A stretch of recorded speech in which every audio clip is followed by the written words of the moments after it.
practice and scholarship. So, yung ibabahagi ko sa inyo ngayon ay maaring nasa kategorya o nasa tema na isang panawagan ng lugar, no? O tawag ng isla, mga alaala at sining at paalala ng katawan bilang tubig at dagat. Meron akong isulat na nakapaloob ang dalawang artworks na napili ko, and this will be less than 15 minutes. So magsisimula ako. Sa simula ng pagkukwento, nais kong ipaisip sa inyo ang isang katawan. Ang katawan ng isang isla. Kurba ng kabundukan, ugat ng tubig.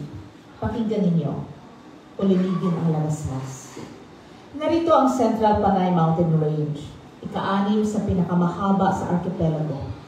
170 kilometro mula norte pagtimog, 35 kilometro sa silangan pakanluran. Mula rito dumadaloy ang dalawang ilog na una kong nakilala, hindi sa mapa, kundi sa mga kwento ng matatanda. Ang ilog Panay at ilog Halawod o Halaor. Ang Halaor, pinanggagalingan ng tubig sa Panay at lugar ng Mega Dam Project. Dumadaloy ito sa Guimara Strait patungo sa Panay Gulf at dagat ng Zulu. Ang ilog ng Panay naman sa dagat ng Sibuyan na kumukonekta sa bahagi ng ating South China Sea at Hintutulog Channel. Sa ganitong geografiya, ang Panay ay hindi lamang isla. Isa itong barko sa panahon, lula ng mga alamat, epiko at kasaysayang pandagat. Matagal ng tahanan, lansangan at tagapagdala ng kapalaran ang dagat ng Panay. Ang baybayin dito ay bahagi ng Maritime Southeast Asia. Sentro ng kalakalan ng ginto, asin, dugo, mga wika at kwento. Asin at kwento, isang trivia. Nitong unang linggo ng Abril, nakauwi ako sa Iloilo at nakabisita sa UP sa Miguel Campus saan ako nagtapos. Para sa isang talk at sinalubong ako ng malamig na inumin sa isang artisanal coffee shop. Shout out sa The Box. Ang label ay Budbud Cloud. Ang ingredient nitong Niyakaw Budbud Artisanal Sea Salt Cloud. Balikan natin ang barker o Panay ni Ricardo de Gattillo. Ang gintong sa lakot ni Dato Maricudo at ang kwento ni Maniwan Tiwan. Dito sinasabing ipinagpalit ang isla. At kung kaya, anong kabalintunaan, isang cultural icon ang gintong sa lakot.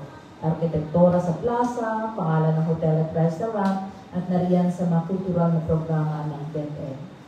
Narito sa Panay ang John D. Lacson Foundation Maritime University, kaya halos bawat pamilya at barangay may seaman representative. Gayunman kung iisipin, wala pang nobela, maging pelikula na nakapokus sa ating mga marino. Kung may alam kayo, mangyaring ipaalam sa akin. Nitong 2023, nagbukas ang Museum of the Philippine Maritime History sa lumang Iloilo Customs House, when Iloilo City, a must visit. Dito, nitong Marso, nasaksihan ko ang isang exhibition ni Cristong Dodoy Setubal, retiradong marino. Soul, Sailing Soul, mga pagtanaw sa kabuhi sa marino. Ikinabit-kabit niya ang mga natirang swetas mula sa mga training center na nagpapadala ng mga marino sa iba't ibang sulok ng bansa at mundo. Nakasulat ako ng ekplastic na tula, mga sapatos na barko. Mababasa sa Balay Sugidanan ang aking online platform, magkasamang audio. Nitong 2020, nalimbag ang isang mahalagang aklat, ang Flying the Straits, Batel Mobilities in Central Philippines ni Joffrey Santa Rita. Malalaman natin sa libro na naitala na ang sasakyang pandagat na Batel de Layang noon pang ika-15 siglo, kaugnay sa pagdating ng mga Espanyol, na maaari ito nga tinawag ng mga Europeo dito at manatili sa kamalayan ng mga katutubo hanggang sa modernisasyon dito sa Batel de Motor, na klasipikado bilang cargo vessel at para kay Santa Rita, to quote, Batel embodies indigenous and indigenized maritime practices, the conception of time and measurement of days, trading practices, rituals, and modes of communication, relationship with spirit beings, unquote. Sa panitikan, kilala ang Hinilawod, epiko ng Matumandog, tinatawag din na Panay Bukidnon. Kilala ng ilang mag-aaral, sinalabaw Donggon, Madatno, Dumalakdap, Nagmalitong Yawa, Nagmalintiwata. Ang dagat sa kanilang mapaglalakbay ay espasyo ng panganib, kundi lugar ng pagbabago, pagsubok, at pagbabagong anyo. Sa Balanakon, libro 8 ng 10 volume ng epiko na limbag ng UP Press mula sa pagtutulungan ng magkakapatid na kabalyero sa pangunguna ng namayapang manlilikha ng bayan Federico Tuuhan Caballero, sa pasimuno ni na Dr. Alicia Mangos at Ana Razel Lemoso Ramirez, ang baybayin ay isang tagpuan at lugar ng tagisan ng lakas at talino sa pagitan ni Abaw at Balanakon. Sa mago sa tubig ng pambansang alagad ng sining Ramon Luzones, ang dagat ay tagpuan ng kolonisasyon at revolusyon, ng hiwaga at katotohanan. Sina Salagunting at Maria Cristina, mga taong dagat, taong tubig, lumalangoy sa pagitan ng pagkatao at panaginip. Sa bago kong aklat, pagkabangha sa parang katapusan ng mundo, sa sanaysay kong pakikitagpo sa Negros Bleeding Heart, may bahagi tungkol sa kabundukan ng Panay at Ilog. Hayaan ninyong basahin ko. Kasama ang dalawang kaibigan na akyat ang tuktok ng bundok ng Panay sa paanan ng Ilog Panay noong Abril 11, 2017. Doon sa komunidad na matumandok na kilala rin bilang Panay Bukidnon, sila ang nagmamayari ng isa sa pinakamahabang epiko ng Pilipinas, ang Hinilawod, na unang na-record ng Ilonggong antropologistang si Edlanda Harcano noon pang mga huling dekada, taon ng dekada 50. Kaya nakilala ko ang lugar na ito sa kanyang Diyos at Diyosa tulad ng mag-asawang Tungkong Langit at Alonsina. Itinuro ko ang Hinilawod, ang bahaging pakikipagsapalaran ng dati na sinimalatno sa kuweba ng Tangman, ang lugar ng mga binukot o mga nakatagong engkantada. Nagayuma si Madapno sa kanyang pagdaan sa paghahanap sa kanyang katapat na mapapangasawa, ang Diyosang si Nagmalitong Yawa o Mali. Binilanggo siya sa kuweba ng mga binukot dahil na-insulto sila na magpaalam ito sa pagpapatuloy ng kanyang misyon na paghahanap kay Mali matapos ang maraming araw at gabi pakikipagnilig sa kanila. Wala akong narinig na kuweba ng Taramban na dinarayo sa lugar nito. Ngunit at kung kaya, ninais kong makita isang kawangis man lamang, isang material na nagpapatunay sa naging basihan ng Huganan, ang original na tagapakwento ng epiko sa kuwebang ito. Wala kang kuweba ng Taramban. Ngunit dinala kami ng aming giya, isang nanay na maliksi sa kanyang kalagitnang 50 anyos na edad, sa bahagi ng Ilog Panay na umaharap sa isang bangin. Nakatayo kami sa isang malaking bato sa gitna ng ilog na kulay lupa dahil sa landslide sa unahan. Natambal, sabi niya. Kaya kung hindi malakas ang iyong dungan o kasabay na kaluluwa na magpapatibay ng iyong loob, mawawala ka sa wisyo. Matatagpuan mo ang iyong sarili sa ibang panahon at mundo, mawawala ka ng balanse. Katulad ni Humadapnon, maaaring mabilanggo ka rin doon at hindi na makabalik. Natambal, enchanted, nabati ka ng mga elemento ng iba pang mga nilalang na naninirahan sa lugar at nakakahigit pa sa tao.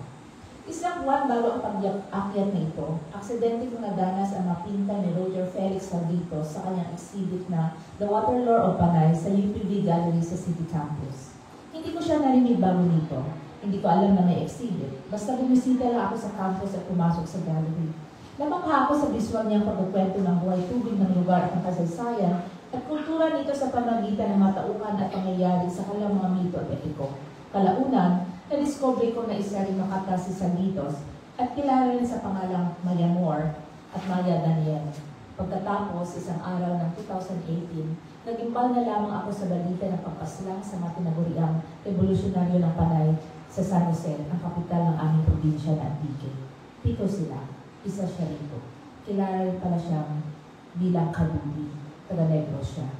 Naisali ni Terena Tariman sa Ingles ang kanyang koleksyon ng 50 binalaybay na inilimbang ng UP7 ng Wika noong 2020. At ngayon, may isang batang pentor at dati rin marino mula Aklan, si Joang Sokuya. Bahagi ng exhibition natin dito sa Ateneo ang kanyang Pasipiko 1 at A Sea on Fire 2. Narito ang aking tulang at process. Liham ng marinero sa Pasipiko. Sa Pasipiko, 1 ni Joang Sokuya. Bughaw ka sa ilalim, walang hanggan. Hindi matagos ng liwanag. Tulad ng panaginip na nawala pag-ising. Dito, bigat ang katahimikan. Alo na hindi galaw, kundi hininga. Ngunit umaangat ka sa liwanag, Bughaw na lumulutang nagiging rosas, puting nakikihalubilo sa araw tulad ng ulat bago magdilim, tulad ng balat bago lumubog sa tubig. Nakita na kita sa lahat ng anyo, mapusyaw na asul sa pagitan ng pangkalan, madilim na indigo sa bagyo, rosas na nahaluan ng langis, tulidapit hapon. At sa lahat ng kulay ng iyon, nandito pa rin ako. Binibilang ang oras, hinihintay ang lupa. Hindi tubig lang ang dagat sa mata ni Joe Arsungkuya. Hindi rin basta lang bughaw. Sa Sea on Fire 2, ito'y init din sa balat natin. Kumukulong panahon, liwanag na hindi basta umaga, kundi apoy na gumagapang mula sa talampakan hanggang lumbunan. Tingnan ko paano niya sinasalin ang sarili sa kulay. Ang pula, hindi pula lang, kundi sugat. Pagmamahal na di masambit. Kulay ng damdamin ang sining ni Sungkuya. Ang bughaw niya ay hindi lang langit o dagat, kundi lalim na hindi mo maabot kahit buuin mo lahat ng dasal ng ating matatandang simbahan. Sa kanyang mga guhit, gumagalaw ang kasaysayan, ang maskara ng kamatayan sa uton na nakahimlay sa loob ng salaming eskaparate sa bulwagan ng National Museum of the Philippines, Iloilo. Isang mukha ng sinaunang mangingisda, ginawa sa pilak at bulawan, isinusuot hindi para sa takot kundi bilang pag-alaala, isang huling pagharap sa dagat na yumayakap sa kanya habang buhay. Sa isang Facebook post ng manunulat at kritikong Rolando Tolentino, sa April 13, 2025, ibinahagi niya ang isang eksena ng pakikipagkwentuhan sa kanyang binatang guide sa kanyang pag-island hopping sa northern bahagi ng Iloilo, partikular sa Pante Azucar. Bahagi niya at sisipiin ko. Tinanong ko siya kung paano niya alam ang pauwi sa kanyang bahagi ng isla, lalo na paggabi o mabagyong walang matanaw sa malayong paligid. Walang gadget sa mga bangka, walang signal sa karagatan. Ang sagot niya ay parang ganito, iuwi ka ng mga alon. Iniuwi ng alon si Joar. Ang dagat ay ang sariling katawan mismo. The first water is the body. Ika nga ng makatang Amerikano, patutubong Mojave na Kalibiyas. Narito sa gitna natin ang dagat, ang katawan, ang pintor at ang kanyang pinta. Hindi siya natakpan. Mabuhay. Gayunman, pinapaalala ng kanyang Sea on Fire 2 ang panganib ng dagat, ang panganib dito. Geografiya na nilulusog, katawan na nalulunod sa mina, pinapalutangan, pasahan ng droga at iba pang kontraband. Naalala ko ang kwento ng isang doktor na kaibigan, na matagpuan niya ang isang kaklase namin ng high school na marino sa labi ng hospital na kanyang pinapasukan. May hinihintay itong ambulance chaser para sa medical claim pagkatapos ng aksidente sa barko. Tapos na ba ang biyahe? Tanong niya. Lumubog na nga ang barko, sagot ng kaklase namin. At ang malabulong na karugtong na nagpayanig at nagpamangha sa kaibigang doktor at kaya ganun na lamang ang liksi sa pagkwento nito sa akin. Pero ako, hindi pa. May bisa sa pag-uulit-ulit na patunayan ng pantas na si Alvin Yapan sa kanyang pag-aaral sa katutubong panitikan. Uulitin ko. Lumubog na ang maraming barko, pero tayo hindi pa. Salamat po at maganda.